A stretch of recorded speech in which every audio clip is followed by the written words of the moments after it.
everyone. Come on in because we are reviewing Ready to Love, Make a Move. This is season 1, episode 8, and actually the title of the whole episode is Make a Move. Are they ready to make a move? Are they ready to make a move to New Orleans? And we're actually finding out that a lot of these ladies ain't even ready to make a move. But what I want to talk about today is not only this episode and what went on, but I got a question. We've seen 8 episodes now, y'all. 8 episodes. Remember, we've seen these ladies before on the regular Ready to Love. And now my question here today is, are these ladies repeating the same old mistakes? Have they learned anything in the years between Ready to Love and Make a Move? Or are they pretty much doing the same old thing they've been doing? So I'm gonna be talking about that as I talk about each one of the young ladies and they suitors, they dates, they keepers, they losers, the ones they sitting at home, the ones they keeping. Because I really want to talk about, are these ladies really improving, or are they just pretty much making the same old mistakes over and over and over again? So first up, let's start talking about my girl Zadia. You know I'm rooting for Zadia. I know y'all think I'm so hard on Zadia, but I do. I see this potential in Zadia. I wish she could tap into it. I really wish Zadia could tap into her potential a whole lot more than she does. But she always just falls a little bit too short for me. She always falls short of the goal line. Now, remember, when I started getting into whether or not has Zadia improved, has Zadia changed, or has Zadia been doing the same old thing she normally does, I'm going to give her a few improvement points because at least she's not getting up in nobody's face doing this make a move. At least she's not up in nobody's face like she was with Dante in Ready to Love. Zadia is controlling her mouth a whole lot more than she did in Ready to Love. She's controlling that assertive personality a whole lot more than she did in Ready to Love. So I'm going to give her some improvement points there. But where I'm going to still say Zadia isn't making any improvements is at her core. And her core is this. Zadia wants the world to revolve around her. She wants puppy dog men. And that's what she wanted in Dante on Ready to Love. If you remember, what caused the big blow up with Zadia on Ready to Love was when it was her, and I think her name was Aisha or something. They were the two, whatever, for Dante. Dante ain't no keeper, but we just gonna go with it. And in the end, Dante kind of chose the other young lady, Aisha. And when they broke up, when Dante and Zadia had their big fallout, that was where she got up in his face like this.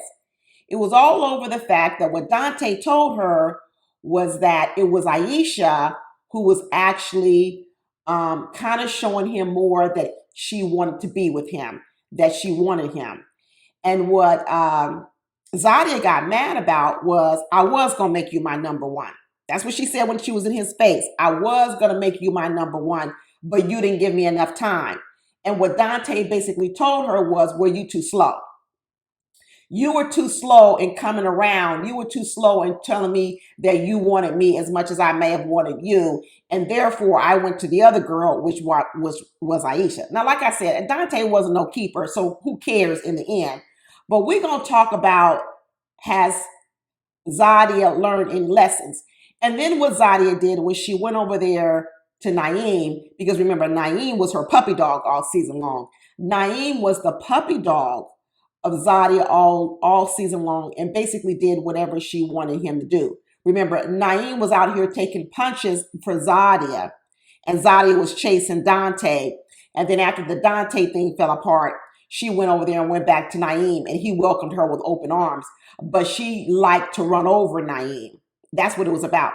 So I'm going to go back and I'm going to say one of Zadia's characteristics in dating is she likes to control the men. And she wants the men to be all about her.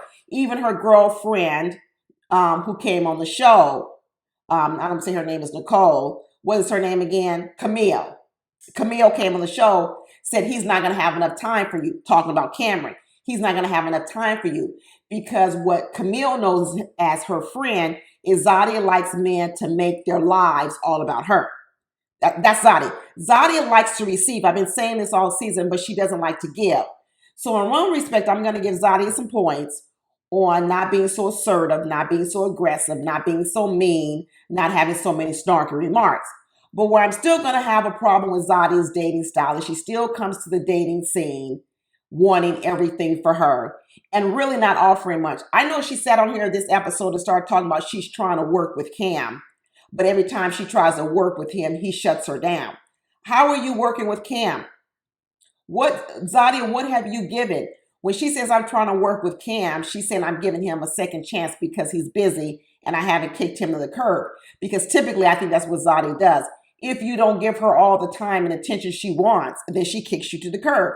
Because Zadia needs you to make your whole life be about her. And that actually is a dating mistake. That's a dating mistake. And she hasn't recognized that. She keeps thinking that's what she wants and that's what she needs. But what she doesn't understand is that's actually a dating mistake. I actually think that Cameron likes Zadia. I do. I think Cameron likes Zadia because I'm also a person who looks at nonverbal communication. I know everybody's just sitting around here talking about what Cam is talking about how he's busy, he ain't got time, and they're going off all his verbal. But if you look at Cam's nonverbal communication, he shows up when he needs to show up. He communicates with her consistently. He likes to be open and honest in his communication. He's consistent in that. That all tells me he likes Zadia. He likes Zadia. But what he's also trying to do in this moment with Zadia is he's trying to manage her expectations because what he has sensed in Zadia is what I know about Zadia. And Zadia is used to a man that does whatever she wants him to do. That's the kind of man she wants. She wants a man that does whatever she wants him to do. And Cam senses, I'm not that man. And what Cam is saying is, I like Zadia. I like parts of Zadia. I like Zadia's hustle. I like the beauty of Zadia. He likes the fun, outgoing side of Zadia. Because I think Cameron is probably a little bit of a nerd, y'all. I think Cameron is a little bit of a nerd. And I think that Zadia gives him some flavor. I do. Because when I see Cam walking around with this big old gold chain on and that towel in the back of his pocket, what's that for? The sweat in New Orleans? Do men carry around sweat rags in the back of their pocket so they can wipe their brow off, their forehead off because it's so hot in Atlanta? That must be a southern Atlanta thing. But I think Cameron is somewhat of a nerd. I think that's why he wears that big old gold chain, because I think deep down he's a nerd. All this Bitcoin, all of this cryptocurrency. He's a pharmacist. He's a doctor. He's a thinker. He's an intellectual. I think he's somewhat of a nerd. He's either at work or he's at home. That's who I think Cam is. He's either working or grinding or he's at home. And I think he likes Zadia because Zadia's got some spark to her. She gives him a whole bunch of different looks with these wigs, the makeups. She's fashionable. She's all those things. And I think he likes that about Zadia. And I think he thinks Zadia is smart as well. But what Cam isn't, he's in a pushover. He's honest in his communication. He's saying, listen, I know you might be used to a man that tries to make his whole life about you, but I got things going on. I got things that I'm setting up, and I can't deliver that to you. So if that is what you want, you might want to let me go, because what he's telling you, Zadia, is I can't be that for you. And I'm going to go back and say this about this show. I've heard it now from several men that they got tricked to come on this show. They thought they were coming on the regular Ready to Love, the one where it's men and women in the same city and they get to pick from the women. That's what these men thought they were coming on. They didn't know that they were coming on the show where the women get to pick them and these women are all from out of town. They all got tricked because I've heard it from several of the men that they thought they were signing up for the regular Ready to Love. So this is a curveball to Cam. When Cam signed up for this show, he was signing up to meet a woman in New Orleans. He wasn't signing up to meet a woman in Washington, D.C. and asking him to move to Washington, D.C. Because had he known that, he wouldn't have signed up. That's what I know. He wouldn't have signed up if he would know that these were women that weren't even in the same state as he was. Zadia goes over to this man's house and the messy producers are like, oh, is this your first time going to Cam's house? You sure it's the first time? She's like, it's the first time. I don't know about that, Zadia. I really don't. Maybe it's the first time in the daylight. Maybe this is the first time you've been to the house in the daylight. Maybe you don't recognize it because last time it was at night. And then you had to do that walk of shame when you came home the next day. Okay, Zadia. But yeah, Cam's house is a typical bachelor pad with some old leather couch. Nothing matches in the house. Just everything he needs to live, with a pit bull in the house to keep watch. Sounds familiar, kind of standard bachelor person's house. But let me tell you, Cameron is 36 years old. He's prime and ready for marriage. And I do believe that in the next 4 years, Cam's going to get married. That's what I believe. When he finds the right woman, he's going to get married. That's what I'm saying. Zadia better play her cards right with Cam. I'm going to have a few tips for her on how she's playing all her cards wrong as I go through this little date she went in. But I'm going to tell you right now, she's kind of repeating the same old mistakes. And unless she realizes really soon she's repeating the same old mistakes, she's going to fumble it. She's going to fumble it. Cameron said his house is kind of like a trap house. He said, well, not a trap house. No, it looks like a trap house because it looks like he lives in the hood. It looks like he lives in the hood. That's okay. That's okay, ladies, if the man lives in the hood, because you know what? He's not as worried about safety as you would be when you got married to him. Let me tell you how you work it when a man owns his own home and he lives in the hood. Some women play it wrong. What they do is say, oh, I don't want to go out with him because he owns a house in the hood. No, that's not what you do. That's not what you do. What you do is say, oh, that's so nice that you own your own home. And this is nice.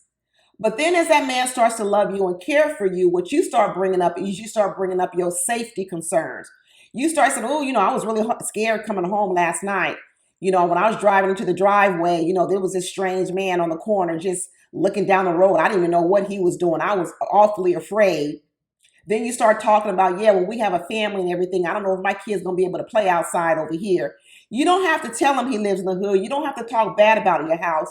But you just start planting those seeds of feeling unsafe. And then what your hero would do is say, yeah, we might need to look at moving. That's what you do. That's what you do. That's how you get a man who owns a home in the hood, but you don't want to live in the hood. You don't go in and start bad mouthing his home and telling him how his home is no good. You just start talking about how you might feel a little bit unsafe coming home at night. But you don't talk about his home and you let him realize, you know what? I wouldn't want you to feel unsafe. I wouldn't want you to feel that way. We should look into moving. I would want a nice, safe place for my wife and my children. That's how you get a man to move out the hood, not talking about his place. So I was proud of Zadia that she didn't go in and talk him too bad about his house, at least to his face, and said, okay, and she didn't say nothing. Even though we know as women, that house needs a whole lot of work. It needs a whole lot of touches done to it, a whole lot of decorating choices. But like Zadia said, that's what I would be able to add to the house. And in fact, that's what she should have told him. She should have told him that, oh, you have a lovely home, and wouldn't it be nice for a woman to come over here and make this house a home? See, Zadia's always thinking so much about what the man's going to do for her. She never starts pointing out what she can do for the man. She never starts selling the man on herself. She's so busy in talking about what can she get, what she can get. She should be talking about, oh, you have a nice house. This house has a nice bones to it. And I could tell you ain't got no girlfriend because a girlfriend would have come over here and added some candles or some nice touches to this house by now. And that's where I excel. I know how to do some good interior decorating. I can help you. That's what you say.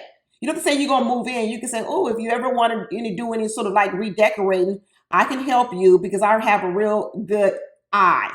I know how to put outfits together. I know how to put wigs together, and I know how to make a house look real nice like a home. That's how you start telling men about your skills. So they start saying, yeah, I could use that in my life. I could use that in my life, which means I could use you in my life. But Zadia is over here too busy talking about when you're going to move to D.C. And this man has said plenty of times he's not moving to D.C. You already start telling her that, hey, you know what? I know I would want to move to a bigger house if I incorporated someone in my life. So he's already forward thinking. It was a softball. It was a layup. She could have even said, oh, that would be nice. I would love to decorate a home. There's so many things you could say to start showing how you would fit into his life, as opposed to what Zadia continually does is how can this man fit into her life? That's what she does. It's so weird because Zadia wants this soft life, right?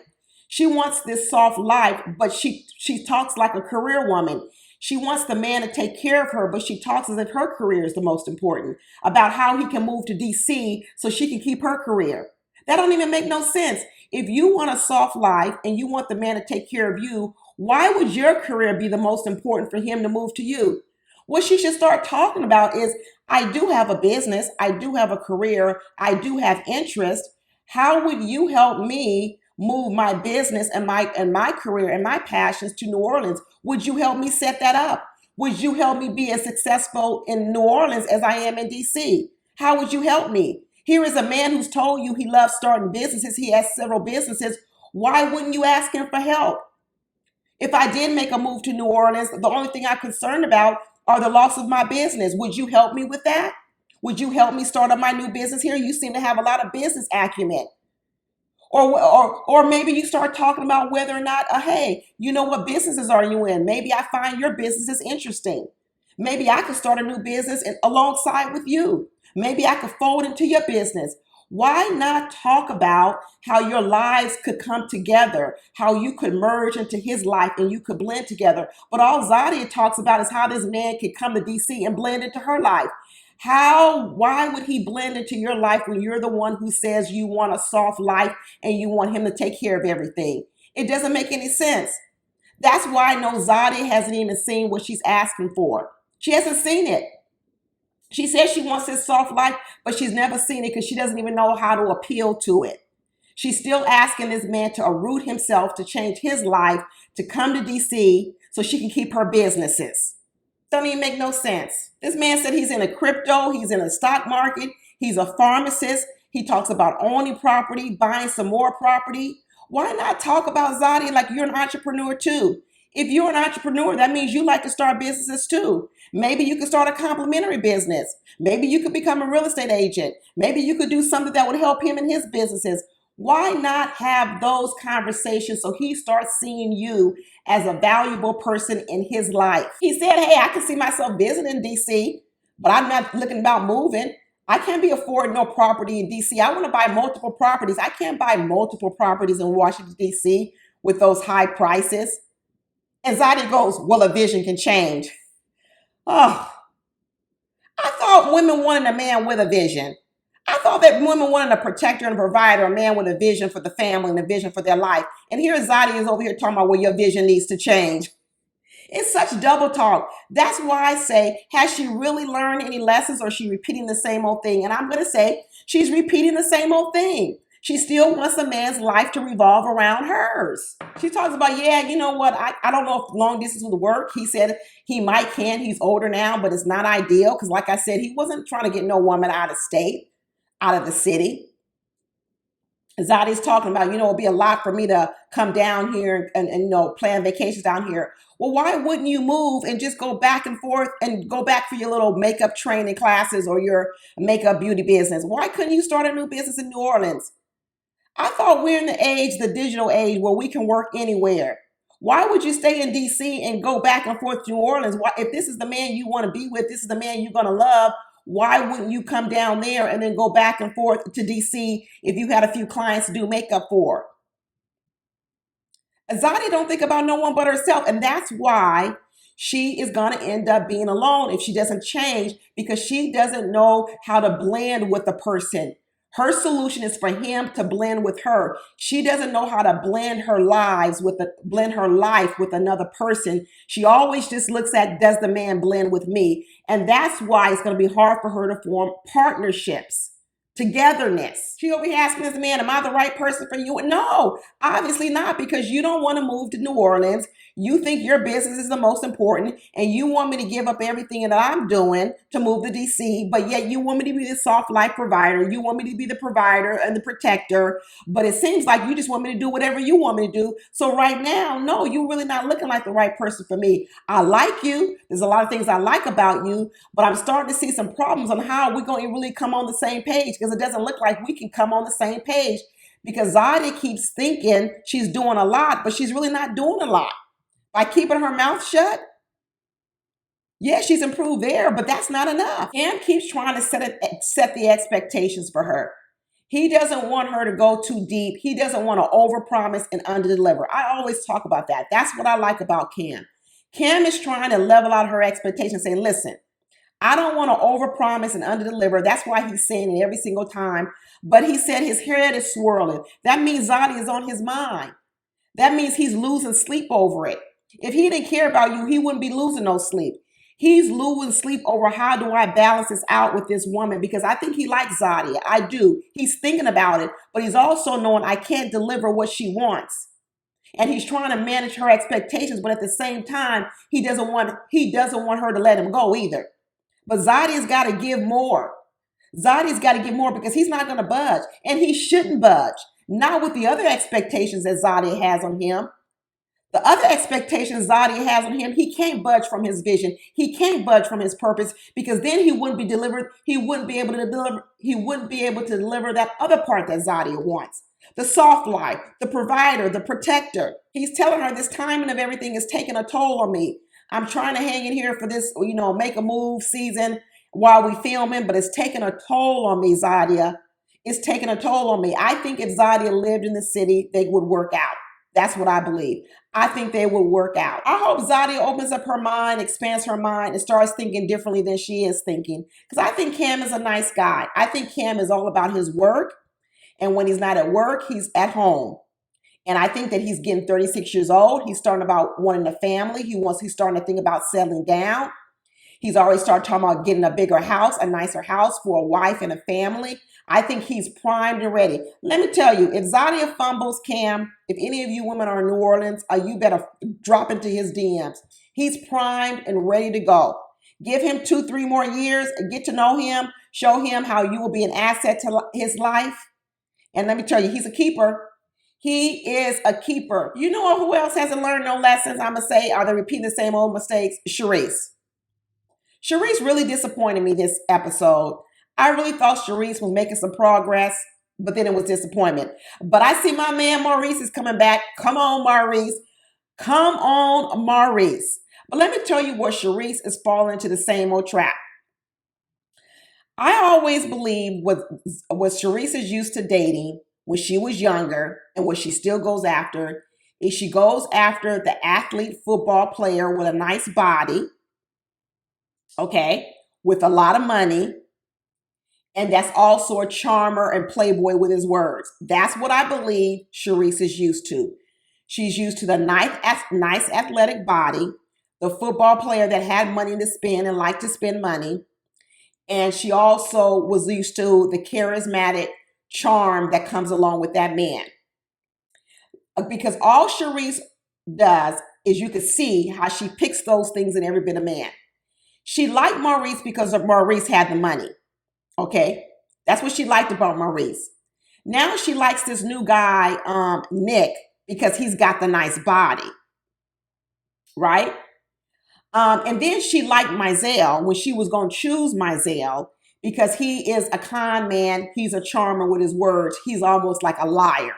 Okay, we're going to get to him when we start talking about Verneashia. So that's the combination that Shareese likes. She likes the nice body in Nick. She likes the money of Maurice, and she likes the charming, fast talker, lion man of Mizell, the charming. That's what she likes. And she's still trying to look for all of that in one man. Okay? Because if you listen to Shareese, she says Maurice doesn't talk. But then she gets a man like Will, who seems like a nice guy. She says the conversation is so great. It's so intellectual, it's so stimulating. But then she says, oh, sometimes too much talk can be too much. Wait a minute, I just thought you said you want a man that can talk. But the truth is, no, I want a man that can talk, that also has money, that also has a nice body. So she went out with Maurice for a while because the money kept her entertained for a minute. But then he couldn't talk, and then he don't have the body of Nick. You see, Maurice is the daddy and Nick is the zaddy, right? So then she goes over to Nick, who's got the body, but Nick ain't got the money. And then she tells Nick, you need to talk more. You need to open up your mouth more. And then she goes over to Will and says, yeah, our conversation is great, but you don't have enough money and you don't have the body. So is Shareese learning her lessons? No, because she's still looking for the football player with a lot of money and a lot of charm that she's dated all her 20s and her 30s. And that's still who she's looking for. And that's why I say she hasn't learned no lessons. Shareese is being a little bit nicer than she was in Ready to Love. She ain't fighting with the women like she did on Ready to Love. So I can say there's some growth there. That's growth. She's learning to smile on some dates. But Shareese is still looking for the man that's going to rap to her, talk smooth to her, charm her like the football players do, the gregarious man. That's what she's still looking for. Because she keeps talking about there's no communication. I keep saying, well, people are talking, Shareese, but they're not talking about the things Shareese wants to talk about. Shareese wants you to pump her up. Shareese wants to charm her. She wants that conversation of Mazel that's filled with lies, but just tell you whatever you want to hear. That's what Shareese wants. Shareese wants empty-headed conversation. Empty-headed conversation. The ones ex-football players probably give her, but fill her head, puff her head up. She wants the muscles of a football player and she wants the money of a football player. She don't really want no deep conversation that Will is trying to give her. That's why she said sometimes too much conversation can be a turnoff, because what she's saying is she doesn't want deep conversation. She wants shallow communication.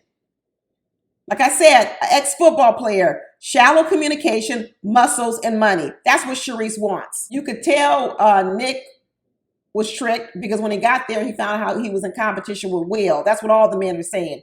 They didn't know they were going up against other men because they probably wouldn't have signed up. They were thinking they were going to have a pick of women in New Orleans. Even when she was telling Nick, I need to hear more from you, you need to talk more, he says, I don't need to use my words too much. I just work with my eyes. I just run my eyes over women's bodies or whatever else. And that's all I have to do. Another barber and fitness trainer. Fitness trainers are problems. Women, stop dating them. I'm sorry if you're a fitness trainer out there. Women, stop dating fitness trainers. So has Shareese learned anything? I'm going to say no. She's repeating the same old mistakes. Shareese still wants the football player with the muscles, charming personality, gregarious, carries the conversation, and he floats in and out of town. She ain't looking to live with no man, be with no man long term. He flows in and out of town while he's traveling around playing sports or popping in and out of town to take her out on a fancy dinner and give her sex every once in a while. She's repeating the same old mistakes. She wants the same old man she wanted when she was in her 20s. She ain't grown one bit. Now we're on to Verneashia. What a mess. What a mess Verneashia has turned out to be. Is Verneashia making the same old mistakes? I would say she is, because let me tell you something. Woo, woo, woo. Let's talk about Verneashia. And let me tell you guys, I'm going to be doing another video tomorrow because Mazel went on Crystal XO and did an interview. And I haven't seen the whole thing. I just watched a part of it, but I'm going to watch it and I'm going to do a review on that because he's a lying Mazel. But let me tell you else who I found out was a liar. It's Verneashia. Because he's telling a whole different story than Verneashia told. And as much as I know that Mazel is a liar, I think some of what he was saying was the truth. You know, there's always some truth to every lie, and there's always some lie to some truth. So I think it's going to be a blend of their two stories. But I'm going to tell you this. When I watched Verneashia on this episode, all of a sudden when she showed up on that date with Mazel, how disgusted and angry she was. And she was disgusted and angry because she told Mazel that she basically wanted him to not have diminished or put down what was going on with them. That's what she said. And she basically was telling him, you know what? You should just admit it. You asked for my number. She keeps saying that over and over again. You asked for my number. But the part I heard in the interview that Mazel said was, no, I'm going to get into it tomorrow. I'm going to really get into it. And I think when Verneashia was on this date with Mazel, what she was trying to do was she was trying to clean up that dirty dog act she did the day before, even talking to Mazel when it was supposed to be Shareese's guy. That's what I think is going on. What Verneashia is really mad about is that Mazel made Verneashia look bad. Mazel made Verneashia look bad because what Verneashia looked like was she looked like a little snake on the side, not handling business correctly. And now Verneashia was embarrassed. That's what I think about Verneashia. So when she meets Mazel, she said, well, you asked for my number. And Mazel sat there and looked at her and said, yeah. I don't think he agreed with her. But I think what he didn't do was he didn't call her out on camera. But she really wanted us all to believe that story. And let me tell you, I don't actually believe the story. Because let me tell you why at first I wasn't believing it. But let me tell you when I really stopped believing it was at the end of the scene. She says, well, are you still interested in Shareese? What difference would that make?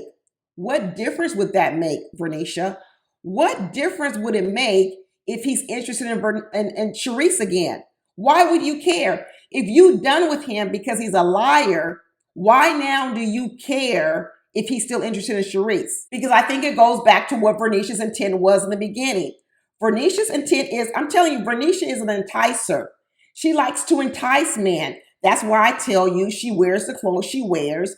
She shows the nipples she shows because she likes to lure men unto her. She knows exactly what she's doing. Is Verneashia learning lessons? I don't think so. I don't think she's really learning lessons because if you remember her time on Ready to Love, she liked Joel. And one time they got into the big fight was because when Joel was in the men's lounge, and they asked who would, and Tommy asked for Joel. I remember the scene. If you were able to leave with any woman right now, who would you leave with? Joel chose that other lady, the lawyer lady, Kira, I believe her name was. That's who he chose, even though it was Verneashia who was giving him all the goods. And that's what bothered Verneashia, that she was given all the goods, leading with her body. But in the end, Joel said that if he could go home with any woman, he was going to go home with the lawyer lady, Kira. So here we are again with Verneashia leading her body to lure a man, Mizell, from another woman, which was Shareese at the time, leading with her body. So has Verneashia learned anything? No, she hasn't learned a damn thing. Even Tabari got her over here in this house, showing her around, talking about this the master bedroom, this the guest bedroom. He's saying he's happy to have some one-on-one time with Verneashia because maybe one thing could lead to another. What, Tabari? Maybe having her over the house, maybe one thing can lead to another. What you expecting, Tabari, from this little dinner date? He said he never invites nobody to his house. I guess not, because that dining room table needs to be replaced. All these men are bachelors, a 48-year-old bachelor. That dining room table, whatever they were sitting at, needs to be replaced because it looks like a dog been sitting on it and scratched it all up. A dining room tables don't even cost that much, Tabari. Go on Amazon and buy you something. Tabari, another one that was tricked to come on this show. He wasn't planning on leaving New Orleans and moving nowhere to Houston. Like he says, I'm already back and forth between New Orleans and Mississippi to see my child. You want me to add a third city in there? It ain't going to happen. It is not going to happen. Like I said, definitely come back tomorrow because I'm going to do a whole video on Mizell because all that stuff he was talking about he didn't owe a Shareese no explanation. We're going to really run down a lot of his double talk. That's why I don't think Verneashia really has learned much because she's sitting here listening to it. She's entertaining it. Like I said, I would have never given him my number in the first place when he was doing that little snake move. But I believe that that's Verneashia's MO. That's what I believe Verneashia's MO is. I wouldn't be surprised if Verneashia has been a side chick for some other men because Verneashia likes to lure men away from other women. I could tell. She leads with her body and she likes to lure men away from other women. And in the end, I think she ends up probably being somebody's side chick. But she don't know it though, because her ego wouldn't let her be one. But I think she ends up being one, but she doesn't know it. That's what I think. I think she thinks she's number one, but she's not. Okay? I don't think she wants to be a side chick because I don't think she wants to be that person. But I think the way that she dates, the way she lures men, the way she appeals to men, it ends up making her a side chick, but I don't think it's who she wants to be. And then in the end, she finds out she believes she's been cheated on when the reality is she probably was the side chick. That's what I think. You ever meet women who think they've been cheated on when lo and behold, they're the side chick? That's who I think Verneashia is. And now we move on to Ashlee. Has Ashlee learned anything? No. What was Ashlee's story? Ashlee said she dated a man, Alex, at Ready to Love. And Ready to Love, Alex, she said he was a liar. Come to find out his apartment was in another woman's name. His car was in another woman's name. And she didn't run for him. And now she finds out that Donald was married to a woman, even if it was for 1 year or short, and he never mentioned it. And she ain't running from him either. Has she learned? No, she hasn't learned. To be honest with you, it's not so much about Donald being married for 1 year, that he had a courtroom marriage. Actually, you know what? It's really inconsequential. Had he told it, Had he told the story up front, it really, to me, I don't think it would have been that big of a deal.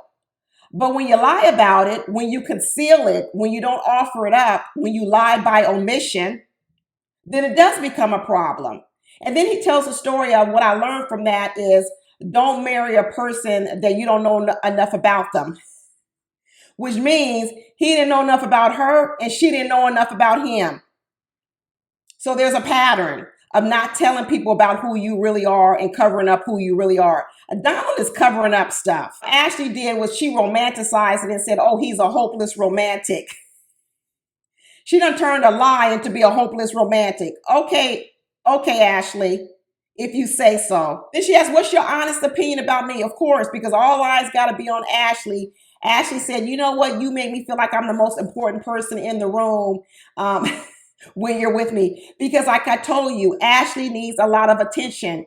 All the jewelry, nails, eyelashes, hair, big old earrings, makeup. Everything is about Ashlee being seen. And what she's saying is, what I like about you, Donald, is even when you know how to work a room, but you still make me be the most important person in the room. We know, Ashlee, you need to be the most important person in the room for everybody, everyone. When Donald told Ashlee, I think you're amazing, I think you're intellectual, and he says, and I think you're healed, that's when I knew he was lying. I knew he was lying when he called Ashlee healed, because a blind man, Stevie Wonder, can see that Ashlee ain't healed.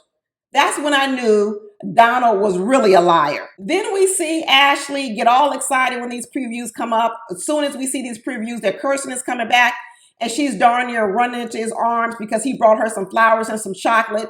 So she's ready to kick Donald to the curb already. Please, how much are they paying Donald? Is Donald a paid actor? Is he a paid actor? Because he's either a paid actor, a liar, or a fool. I don't know which one it is. Is he an actor? Is he a liar? Or is he a fool? Or is he all three? All three of them. Because the way Ashlee is about to turn herself inside out for Kirsten next week, because he bought her some flowers and some candy, when this man has basically told her more ways than one that I'm not interested in you, but she still wants to get his attention. She still wants his attention. Doesn't that sound familiar? Because like I told you guys about Ashlee and Alex from Ready to Love, he told her plenty of times he didn't want to be with her. He told her plenty of times, but she don't go away. She does not go away. She's like the gum on the bottom of his shoe. She like the gum on the bottom of Kirsten's shoe, and it doesn't matter what happens. Doesn't matter how many miles he walks all over her. She gonna stick to his bottom of her shoe like gum. We talk about that weak poem that that Donald had. Roses are red, violets are blue. Are you ready to love? Why don't you make a move? That was weak. That was weak. What's Kirsten's poem gonna be? It should be roses are red, violets are blue. Am I ready to love? No, girl, shoo. Because he's trying to shoo her away, but she won't go nowhere. Roses are red, violets are blue. Am I ready to love? No, girl, a shoo. Anyway, that's it, y'all. That's it. Please drop down in the comments. And like I said, come back tomorrow because I'm going to do a recap review on the Mizell interview. And I'm going to need somebody to talk to about it. And that's it. Talk to you later. Bye.